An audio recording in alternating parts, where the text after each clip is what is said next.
আসসালামু আলাইকুম এভরিওয়ান, সবাই কেমন আছেন? আশা করছি আল্লাহর রহমতে সবাই খুবই ভালো আছেন। দেখুন কত সুন্দর একটি প্রিন্সেস কাট, আর গলার মধ্যে ইয়োক আর লেস, নিচে লেস দিয়ে কত সুন্দর একটি বেবি ফ্রক মেক করেছি। আর এই সালোয়ারটির কাটিং স্টিচিং কিছুদিন আগে আমি শেয়ার করেছি, তাছাড়া ভিডিও ডেসক্রিপশন আপনারা পেয়ে যাবেন। মিডলে দেখুন ত্রিভুজ বা ট্রায়াঙ্গেল আকৃতির ডিজাইন করে তার সাথে পুঁতি অ্যাডজাস্ট করে খুবই সুন্দর 8 থেকে 9 বছরের বেবির জন্য আমি তৈরি করে নিয়েছি।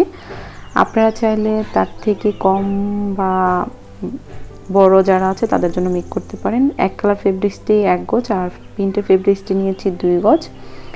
আর এটা দেখাচ্ছি আমি আপনার, এটা চওড়া আছে 16 ইঞ্চি আর লম্বা আছে 29 ইঞ্চি। ঠিক আছে, এটা হলো পিছনের পার্টের জন্য। আপনারা মনোযোগ দিয়ে সম্পূর্ণ ভিডিওটি দেখলে বুঝতে পারবেন কেন আমি এটা পিছনের সাইডে বললাম। মিডলে কিন্তু মাঝখানে এই ডিজাইনটি ছিল, ঠিক আছে, এক কালার ডিজাইনটি। তো প্রথমে 4 ইঞ্চি, 10 ইঞ্চি নিচে আমি দিব 4.5 ইঞ্চি দিয়ে, তারপর সাইড দিয়ে যতটুকু ছিল সম্পূর্ণ এটার সাথে মিলিয়ে, তারপর সাইড দিয়ে যতটুকু ফেব্রিক্স ছিল তার সাথে মিলিয়ে নিব। ঠিক আছে, এটা যতটুকু ছিল, এটা কিন্তু 8 ইঞ্চির মতো, কারণ 16 ইঞ্চি যেহেতু নিয়েছি, 2 ভাঁজ করলে কিন্তু 8 ইঞ্চি হয়ে যায়।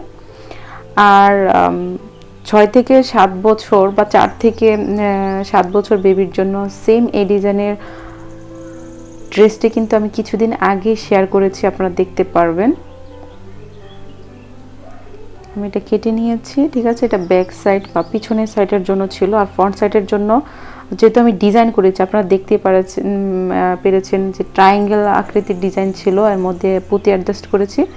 তো সেটার জন্য ফ্রন্ট সাইডটা কিন্তু আমি কেটে নিয়েছিলাম। ঠিক আছে, তার জন্য জাস্ট 1/2 ইঞ্চি কাপড় বেশি নিলেই হবে। যে দেখুন আমি কিন্তু সামনের দিক দিয়ে 1/2 ইঞ্চি কাপড় বেশি রেখেছি,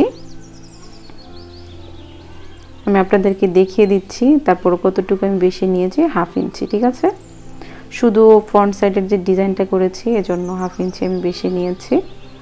তো সম্পূর্ণ ভিডিওটি দেখবেন, আমি কিন্তু ডিটেলসে সব লিখে দিয়েছি যাতে করে বাংলাদেশ ছাড়া অন্য দেশের, বিশেষ করে আমার ভিডিও ইন্ডিয়ান যারা তারা দেখেন। 10 ইঞ্চির নিচে ফিতার জন্য আমি যে ফিতার ডিজাইন করেছি চারদিক দিয়ে দেখেছেন, দুইটি করে এক কালার ফেব্রিক্সের মধ্যে কিন্তু ফিতাটি অ্যাডজাস্ট করেছি। তো 10 ইঞ্চি নিচে মার্ক করে নিয়েছি যাতে করে আমি পরবর্তীতে ফিতাটি অ্যাডজাস্ট করতে পারি। আর ফ্রন্ট সাইডটি যেটা 1/2 ইঞ্চি বেশি নিয়েছি, মিডল সাইড দিয়ে কেটে নিচ্ছি। আপনারা যদি সমান সমান নেন সেক্ষেত্রে কিন্তু নেক ডিজাইন যখন করবেন এটা কিন্তু 1/2 ইঞ্চি কমে যাবে, সেক্ষেত্রে কিন্তু ড্রেসটি তেমন ভালো লাগবে না। প্রিন্টের ফেব্রিক্সটি আমি দুইটি একই সমানভাবে নিব, সামনের আর পিছনের জন্য। 21 ইঞ্চি চওড়া, লম্বা একই থাকবে 29 ইঞ্চি। আমি এক কালার কাপড়টিরও কিন্তু লম্বা নিয়েছি 29 ইঞ্চি, তো 2 ভাঁজ করে নিয়েছি। এটা কিন্তু টোটাল এখানে 2টি পার্ট ছিল, 2 ভাঁজ 4 ভাঁজ হয়ে গেল। ঠিক আছে, 2 পার্টের 4 ভাঁজ হয়ে আছে। আর 1/2 ইঞ্চি ভিতরে রেখে আমি এক কালার কাপড়টি রেখে দিচ্ছি। আর পিছন দিক দিয়ে দেখুন অনেকটা বেশি আছে, এটা কোনো প্রবলেম হবে না। সেলাইয়ের জন্য আমি 1/2 ইঞ্চি বেশি রেখেছি। এবং এখন লম্বা মানে নেক, শোল্ডার আর আর্মহোল দেখিয়ে দিচ্ছি কতটুকু নিচ্ছি। কাঁধের অংশ নিচ্ছি 5 আর আর্মহোলও নিয়েছি 5। এখন চেস্ট মানে বডির সাইজ যত তাকে 4 দিয়ে ভাগ দিবেন, তো এটা আমি 7 আসে। 28 ইঞ্চি বডির জন্য 7 আসে, আমি 1 ইঞ্চি এক্সট্রা নিয়েছি। 10 ইঞ্চি নিচে আমি নিচ্ছি 6.5 আমার আসে, তো 1 ইঞ্চি আমি এক্সট্রা নিচ্ছি, 7.5 ইঞ্চি। তো বডি বা কোমরের সাইজ যত 4 দিয়ে ভাগ দিবেন, 1 থেকে 2 ইঞ্চি এক্সট্রা নিতে হবে। তারপর আমি কোনার যে সাইডটা সেখানে আমি 2.5 ইঞ্চিতে মার্ক করছি। ঠিক আছে, না হয় কিন্তু ভালো লাগবে না, ঝুলে থাকবে, সেজন্য কোনার থেকে 2.5 ইঞ্চি বেশি নিতে হবে যাতে করে খুব সুন্দরভাবে রাউন্ডলি পরে থাকে ফ্রকটি। আপনারা প্রথমে দেখতে পেরেছেন খুবই সুন্দরভাবে। আর যার জন্য মেক করেছি আমি তাকে পরানোর পরে এই ড্রেসটি আরও বেশি অর্ডার পেয়েছি আমি। সাধারণত আমার দোকানে কাপড় বিক্রি করে তাদের কাছ মানে কাস্টমারের কাছে বিক্রি করে, অনলাইনে এখন আপাতত বিক্রি করছি না। ঠিক আছে, তো আমি মার্ক অনুযায়ী কেটে নিচ্ছি।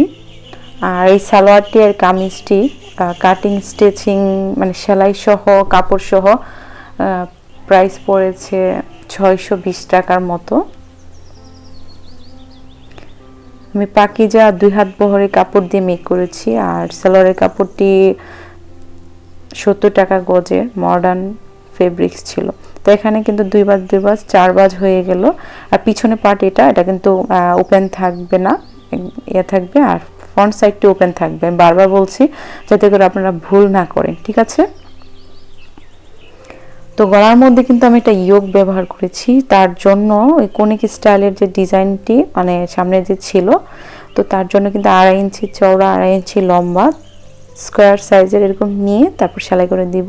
আমি আবার দেখিয়ে দিচ্ছি, প্রথমে একটি বাজ, তারপর আবার আরেকটি বাজ, ঠিক আছে। তো এইভাবে করে কিন্তু আমি এগুলো আমি যে গলার মধ্যে ইয়োক তৈরি করেছি তার নিচে অ্যাডজাস্ট করব।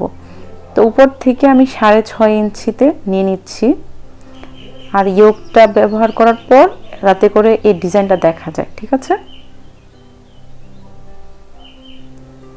তো আমি সবগুলো এভাবে লাগিয়ে নিচ্ছি, আর সম্পূর্ণ ভিডিওটি আপনারা দেখেন কাটিং স্টিচিং আমি সব কিছু ডিটেলসে দেখিয়ে দিয়েছি।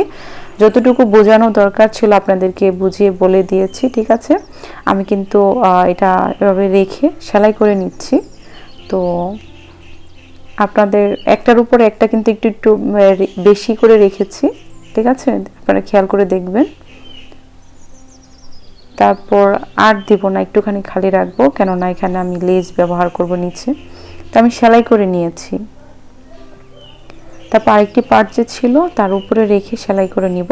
তো এইভাবে আমি কিন্তু সহজে আপনাদেরকে একদম দেখিয়ে তারপর সেলাই করছি, যাতে করে আপনারা বুঝতে পারেন। তো সম্পূর্ণ ভিডিওটি দেখুন, তাহলে আপনারা বুঝতে পারবেন। এবং কত বছর বা বেবির জন্য কতটুকু কাপড় লাগবে তা জানি অবশ্যই আমাকে কমেন্টস করতে পারেন। অনেকে ওই আগের যে ভিডিওটা দিয়েছি 6 থেকে 7 বছর বা 5 বছর 6 বছর 7 বছর মেয়ের জন্য যেটা মেক করেছি, সেখানে অনেকে আমাকে জিজ্ঞেস করেছে যে ফেব্রিক্স কতটুকু লাগবে, আমি আপনাদেরকে ডিটেলসে বলে দিয়েছি, ঠিক আছে। তো ব্যাক সাইডটি আর ফ্রন্ট সাইডটি একসাথে রেখে যে দেখুন এখন সমান সমান হয়েছে, আমি 1/2 ইঞ্চি বেশি রাখার কারণে, ঠিক আছে। তো গলার চওড়া নিচ্ছি 2 ইঞ্চি আর লম্বা নিচ্ছি 3.5 ইঞ্চি নিয়ে আমি কিন্তু 2 সাইড মানে সামনের গলা পিছনের গলা একই নিচ্ছি লেন্থ, কেননা আমি কিন্তু একটি সাইড দিয়ে শোল্ডারে একটা কাঁধের সাইড দিয়ে কিন্তু আমি টিপ বোতাম ব্যবহার করেছি, ঠিক আছে। যার ফলে রেডিমেড স্টাইলে খুবই সহজভাবে যে বাচ্চা পরবে বা যেই পরবে সে কিন্তু ইজিলি নিজেই খুলতে পারবে। ইয়োকের জন্য লম্বা নিচ্ছি 6.5 আর চওড়া নিচ্ছি 9.5 ইঞ্চি। 2 বাজ করার পর প্রায় 5-এর কাছাকাছি বা 4.5 ইঞ্চিতে আসে, ঠিক আছে। তো জাস্ট একটুখানি রাউন্ড করে আমি মিলিয়ে নিচ্ছি। তারপর একটু খেয়াল করবেন এই পর্যায়ে ইয়োকটি কিন্তু আমরা ব্যাক বা রং সাইডে লাগাবো, কেননা আমি এটা কিন্তু সামনের দিকে উঠিয়ে নিয়েছি। তো নেক যতটুকু কেটেছি লম্বা চওড়া সে মেজারমেন্টে আমি এই ডিজাইনটিও মানে ইয়োকের জন্য সে মাপে কেটে নিচ্ছি। আপনাদের কোথাও কোনো কিছু বুঝতে অসুবিধা হলে কমেন্টস করতে পারেন। তাছাড়া আমার ফেসবুক পেজ বেনাস ফ্যাশন ওয়ার্ল্ড, সেখানেও কিন্তু আমাকে কমেন্টস করতে পারেন বা মেসেজ দিতে পারেন। এই দেখুন এটার ব্যাক সাইড এর ফ্রন্ট সাইডটি উল্টিয়ে পিছনের সাইড দিয়ে নেকটি লাগিয়ে নিয়েছি, যাতে করে আমি যখন সামনের দিকে বা ফ্রন্ট সাইডে করে নিয়ে আসব তখন কিন্তু দেখুন এই যে উপরে ইয়োকটি কিন্তু এখন বা সাইডে আছে কাপড়টি, ঠিক আছে। আর এটাকে আমি ব্যাক সাইডে লাগানোর কারণে কিন্তু ফ্রন্ট সাইডে আমি নিয়ে আসতে পেরেছি সামনের দিকে। তারপর 2 সাইডে যে আরো কাপড়গুলো ছিল আমি যে কেটে নিয়েছিলাম তা লাগিয়ে নিচ্ছি, এ পাশে একটি আরেক পাশে আরেকটি। তারপরে খুবই ইজি কিভাবে সেলাই করেছি। তো আর বকবক না করে সম্পূর্ণ ভিডিওটি দেখতে থাকুন। ভিডিওটি কেমন হয়েছে আমাকে কমেন্টস করে জানাবেন। ভিডিওটি ভালো লাগলে লাইক করবেন আর শেয়ার করে দিবেন। আর আপনি যদি নিউ হয়ে থাকেন প্লিজ আমার চ্যানেলটি সাবস্ক্রাইব করবেন। সবাই ভালো থাকবেন, আল্লাহ হাফেজ। আর অবশ্যই সম্পূর্ণ ভিডিওটি দেখবেন, কারণ অনেক কিছু আছে যা আমি দেখিয়ে দিয়েছি এবং টাইপ করে লিখে দিয়েছি।